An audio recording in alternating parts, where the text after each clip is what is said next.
এই খুঁড়ে এতটাই ধার যে একটা চুলকে কয়েক ভাগ করে দিতে পারে। কিন্তু পপাই যখন সেই খুর দিয়ে একজন লোকের দাড়ি কাটতে শুরু করে তখনই তার খুরটা ভেঙে যায়, যার কারণে সে অনেক অবাক হয়ে যায়। এরপর পপাই ছেনি হাতুড়ি দিয়ে সেই লোকটার দাড়িগুলো শেভ করে দেয়, যার কারণে সেই লোকটা অনেক খুশি হয়ে যায়। কিন্তু এখনো তার চুলগুলোকে কাটা বাকি ছিল, যার কারণে পপাই ফ্যান লাগিয়ে 1 মিনিটের মধ্যেই তার চুলগুলোকে কেটে দেয়। কিন্তু পপাই দেখতে পায় তার একটা চুল কোনোভাবেই সোজা হচ্ছে না, যার কারণে সে থুতু লাগিয়ে চুলটাকে সোজা করে দেয়।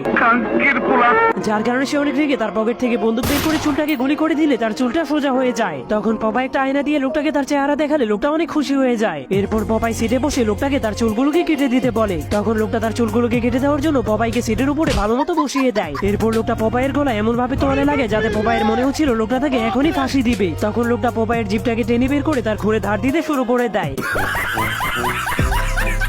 এটা হচ্ছে পৃথিবীর সব থেকে আজব শহর, কারণ এখানে বড় বড় গাছকে কুড়ালের সাহায্যে কেটে ছোট ছোট ম্যাচের কাঠি বানানো হতো। আর ঘরের ধাঁচের মধ্যে ইট বালি সিমেন্ট ঢুকালেই অনেক সুন্দর সুন্দর ঘর তৈরি হয়ে যেত। সারা জীবন দেখেছি মানুষেরা চিড়িয়াখানায় গিয়ে বানরকে খাবার খাওয়ায়, আর এখানে তো বানরেরা মানুষকে খাবার খাওয়াচ্ছে। আর এই কাঠবিড়ালি এতটাই বুদ্ধিমান যে গাছকে কাটার হাত থেকে বাঁচানোর জন্য পুরো গাছকে লোহা দিয়ে ঢেকে দেয়, এরপর কালার করে অদৃশ্য করে দেয়। এরপর একটা শুকর সেই গাছটাকে কাটতে এলে তার কোরালটাই ভেঙে যায়। আর এখানকার মানুষেরা এতটাই বুদ্ধিমান যে তারা 1 মিনিটের মধ্যেই বড় বড় বিল্ডিং বানিয়ে ফেলতো। আর এই শহরে কচ্ছপের পিছনে রকেট লাগানো থাকতো, যার কারণে খরগোশেরা কচ্ছপ দেখলে অনেক ভয় পেত,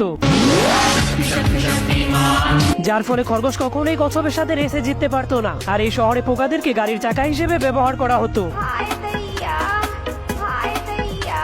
আর এই শহরের মুরগিগুলো এতটাই পাওয়ারফুল যে একদিন এই 60 লক্ষ ডিম পেড়ে দিত, এমনকি মুরগির বাচ্চাগুলো বড় বড় ডিম পারতো। আর এটা কোনো সাধারণ তরমুজ না, কারণ এটা হচ্ছে হ্যান্ডব্যাগ তরমুজ।